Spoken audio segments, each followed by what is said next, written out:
Olá pessoal, saudações de paz e de muitas alegrias a todos os filhos de Deus. Pessoal, hoje nós vamos gravar um vídeo um pouco fora do habitual que nós estamos acostumados a gravar, que é aparecer em imagem e vídeo. Mas nós temos feito esse sistema de gravação em alguns dos nossos vídeos aí no canal.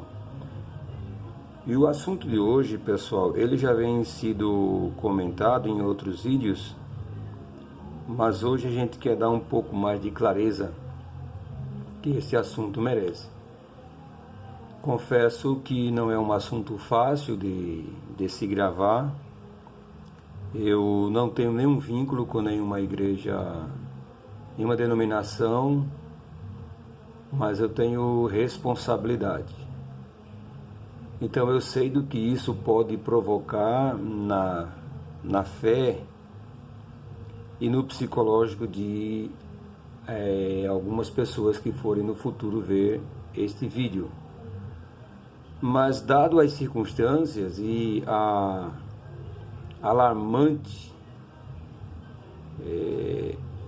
eu poderia dizer alarmante aberração que a gente vê e ouve nos púlpitos das igrejas, as teses sendo defendidas com unhas e dentes pelos religiosos, pelos líderes religiosos, nós conseguimos enxergar o engodo que está por trás da maioria das pregações denominadas cristãs evangélicas. Eu confesso que não sou contra a nenhuma religião.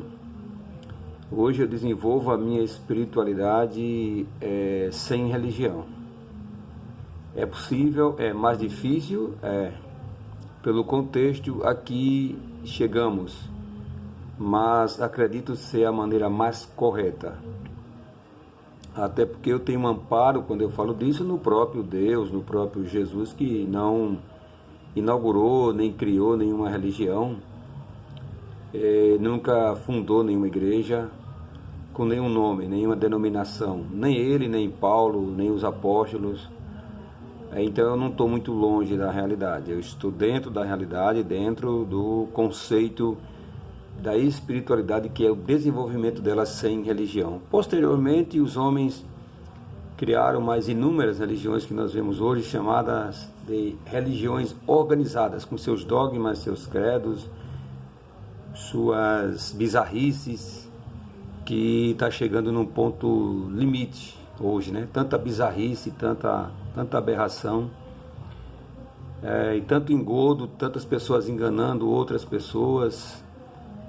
E nós resolvemos ir na contramão de tudo isso, como eu já tenho dito aqui, e trabalhar nesse tempo que nos resta de vida aqui na Terra em prol do esclarecimento. Então a mensagem, como sempre, ela tem o teor de informar e de desmistificar, desmascarar essas falácias que nós temos visto aí há milênios, e nós há alguns anos, né? Sobre as igrejas, sobre as religiões e principalmente sobre os seus teólogos, pregadores, enfim. Então hoje nós queremos fazer um comparativo para que você possa acompanhar o nosso raciocínio entre o Antigo e o Novo Testamento, para ver se tem nexo, se tem sentido e se um pode sustentar o outro. Nós pegamos aqui 3 assuntos, existem mais, muito mais assuntos, muito mais discrepância, mas nós vamos pegar aqui o que nós achamos 3 assuntos principais para ver se tem como a teoria do Novo Testamento ser sustentada pela do Antigo Testamento. A começo de conversa, o Antigo Testamento ou a Bíblia hebraica, ela é de é um monumento cultural, histórico, filosófico, religioso da cultura e do povo hebraico, do povo judeu. E o Novo Testamento, ele é dos cristãos, da religião do cristianismo. Já falamos aqui outras vezes que esta associação do Antigo com o Novo foi feita sem a permissão e o consentimento dos judeus. Que a história dos judeus com Deus em nada tem a ver com o cristianismo. Mas num dado momento da história resolveram incorporar uma outra usando os argumentos que a gente vai tentar desmistificar aqui. Então, o que eu vou falar aqui é a verdade, não tem nada camuflado, não tem nenhuma máscara, é a coisa real, como de fato ela é. Então, mesmo que doa, mesmo que confunda, eu vou falar para você a coisa como ela funciona, como ela é. Eu vou falar a verdade.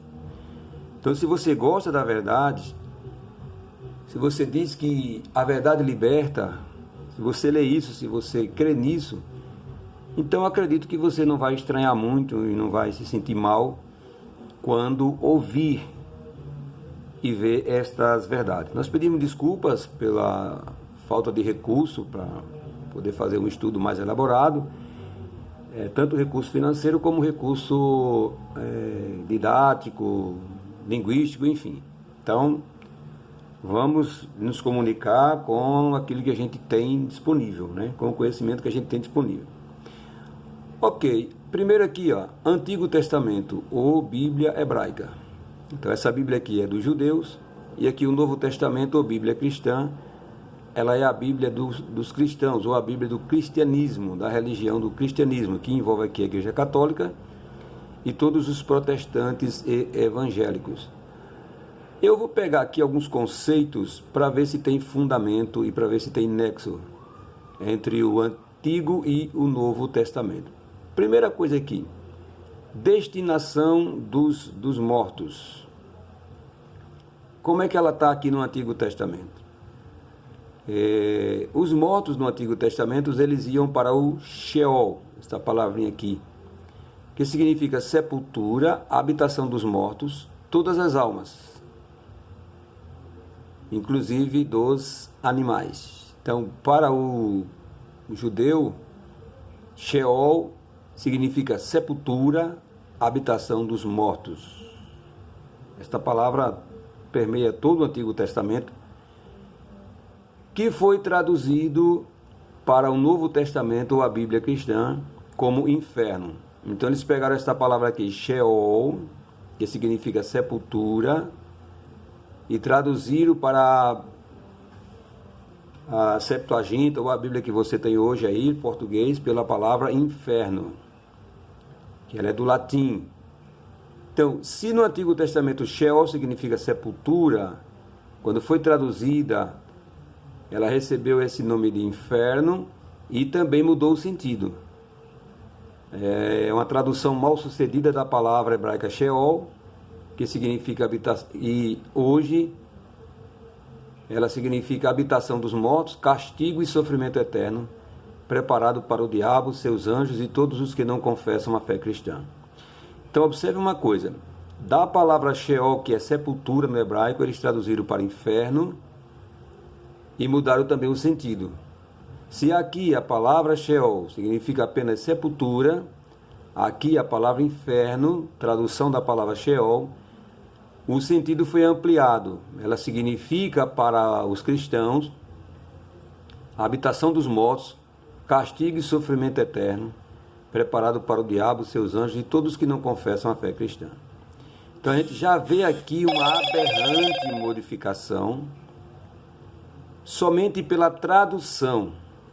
E, claro, quando mudou a tradução, mudou o sentido da palavra, e esse sentido foi modificado. O sentido da palavra Sheol, que foi traduzida para inferno, não tem nada a ver uma coisa com a outra. Então aqui é uma coisa totalmente diferente do que se vê no Antigo Testamento. Mas se você ler o Antigo Testamento, onde tinha Sheol, eles colocaram inferno, que é para dar o mesmo sentido. Então, quando você lê lá inferno, você acha que está se referindo a isso aqui, ó. Olha o perigo. Olha o mal, eu digo assim, até o mau caretismo, né? Isso aqui é uma infidelidade fora do comum. Então, eles deveriam aqui, na sua Bíblia, na minha Bíblia, ter conservado a palavra Sheol e o mesmo sentido. Mas eles aí tendenciosamente pegaram a palavra Sheol, traduzido para inferno, com este sentido aqui. Quando você lê hoje o Antigo Testamento, que onde tinha Sheol, tem inferno, e na sua mente você acredita que está falando desta coisa aqui, que tem o mesmo sentido. Mas não é assim. Sheol e inferno, uma coisa não tem nada a ver com a outra. Vamos para a segunda coisa aqui. Satanás do hebraico e diabo cristão. Satanás, na Bíblia hebraica, significa opositor, anjo de Deus, criado por ele para executar sua vontade, com acesso livre ao céu. Você vê isso no livro de Jó. Nunca se rebelou, nunca foi expulso de lá e nunca formou um reino paralelo. Então, dentro do conceito e da filosofia e da teologia hebraica, Satanás e diabo não são a mesma coisa. Ok? Aqui o sentido de Satanás é uma coisa, e vamos ver o que é que significa aqui no Novo Testamento. Aqui ele já mudou o nome, às vezes aparece como diabo, né? E às vezes aparece como Satanás, a mesma coisa. Mas o sentido é o quê? Lúcifer, anjo rebelde, que trouxe consigo a terça parte dos anjos, arqui-inimigo de Deus e dos homens. Tem um reino paralelo bem organizado, destinado ao inferno, juntamente com os pecadores contumazes e os que não confessam a fé cristã. Mais uma vez nós vemos aqui um outro mau exemplo, uma outra coisa tendenciosa, que é achar que Satanás e diabo são a mesma pessoa e têm o mesmo significado. Porém, se você pegar aqui Satanás no Antigo Testamento, o significado dele é um anjo de Deus, criado por ele para executar sua vontade, tem acesso livre ao céu, nunca se rebelou, nunca foi expulso de lá e nunca formou um reino paralelo. Já aqui, dizem que ele se rebelou, que ele era Lúcifer, que ele era um portador de luz e que agora ele é um arqui-inimigo de Deus, que está destinado ao inferno, juntamente com os pecadores que não confessarem a fé cristã. Então, sentidos trocados, substituídos, ampliados, totalmente diferenciados um do outro. Outra coisa aqui que a gente pode ver é criar e executar maldades no Antigo Testamento. A cultura, a filosofia e a teologia judaica diz que criar e executar maldades é ato de Deus. No Antigo Testamento é visto dessa forma. Isaías 47, 6 e 7 diz que o Senhor é o único Deus e que ele tanto cria a luz como cria as trevas. Tanto ele cria a paz como ele cria o mal. Então aqui ele é que cria e executa todas as maldades que estão no Antigo Testamento. No Novo Testamento, quem é que cria as maldades? O diabo. Veio roubar, matar e destruir. De novo, interpretação mal sucedida de João 10 e 10. Né? Então aqui eles interpretam de uma forma diferenciada e mudam o sentido. Hein? Então eles tentam dizer que diabo e Satanás são a mesma coisa, a antiga serpente, mas quando você vai no Antigo Testamento, para os judeus, o sentido é totalmente oposto. Bom, pegamos esses três exemplos aqui, existem inúmeros, a gente ficaria aqui muito tempo debatendo sobre isso, mas esses três assuntos eu acredito que já dá para mudar um pouquinho a nossa opinião e abrir a nossa mente. Existem três coisas que poucos crentes sabem. Primeira coisa, teologia da substituição. Interpretação alegórica de textos do Antigo Testamento. E a influência helenística nas doutrinas e filosofias cristãs acerca de inferno, vida após morte, etc. Então tem muito crente que nunca ouviu falar, por exemplo, da teologia da substituição, que é a que fala, que é a tese que se criou pelos biblistas, pelos eruditos, de que a igreja veio substituir Israel. Então é uma tese criada pelos homens, pelos estudiosos. A interpretação alegórica, ela pega o texto do Antigo Testamento e muda o sentido do texto. Como, por exemplo, acerca da queda de Lúcifer. Eles interpretam os textos de Isaías e de Ezequiel, que fala acerca do rei da Babilônia e acerca do rei de Tiro, e traduzem de forma alegórica como se fosse a rebelião de um anjo, Lúcifer, que se rebelou contra Deus e foi expulso do céu.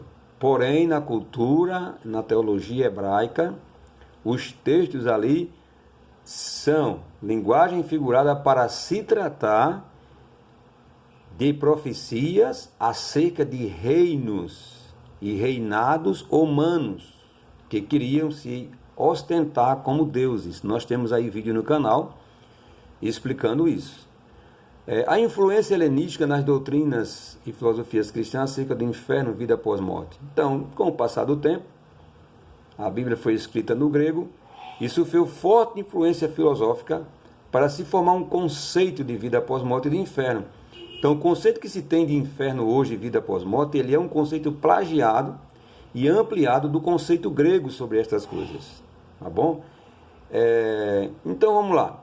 Com esses mecanismos, eles sustentam a tese de que o novo é continuação, substituição e ampliação do velho, e que ambos são harmônicos e se completam. Porém, nesse simples exemplo, nós já provamos que não há como sustentar tal pensamento.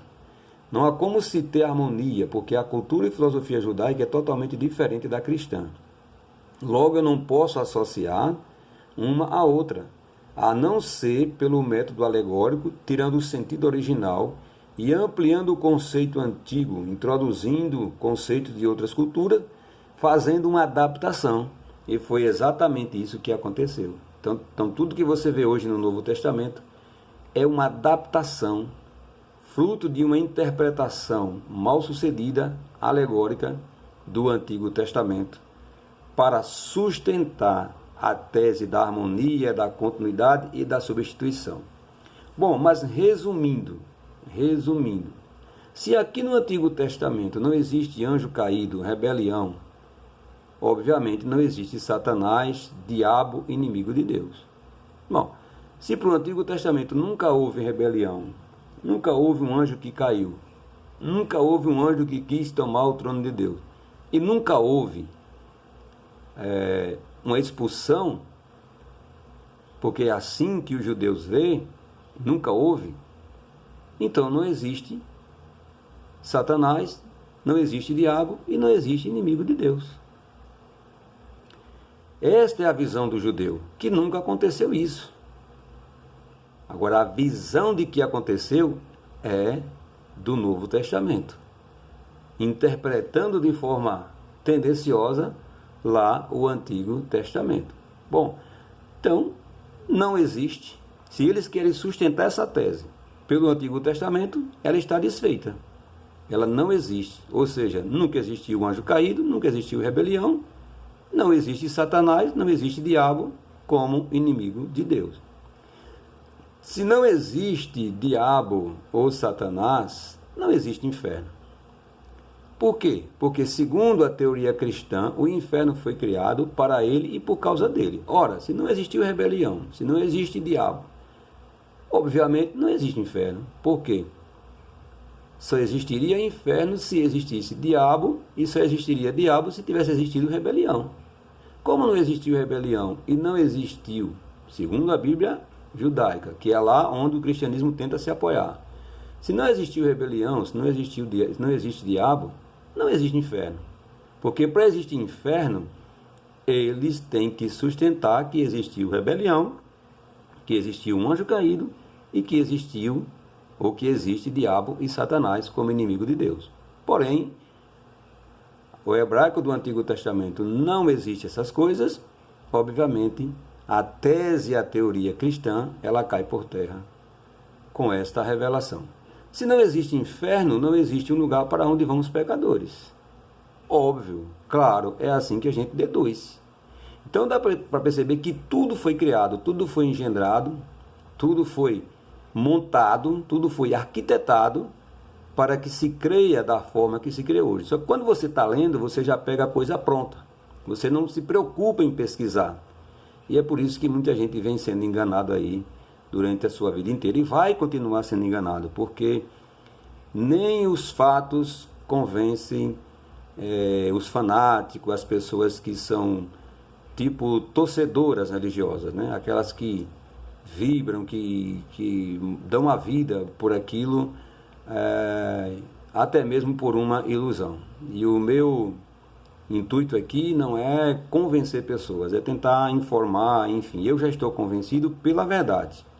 Então pode ser que alguém lá na frente também possa se convencer pela verdade e mudar de ideia como eu mudei, e dou graças a Deus e estou muito feliz, liberto e satisfeito por causa disso.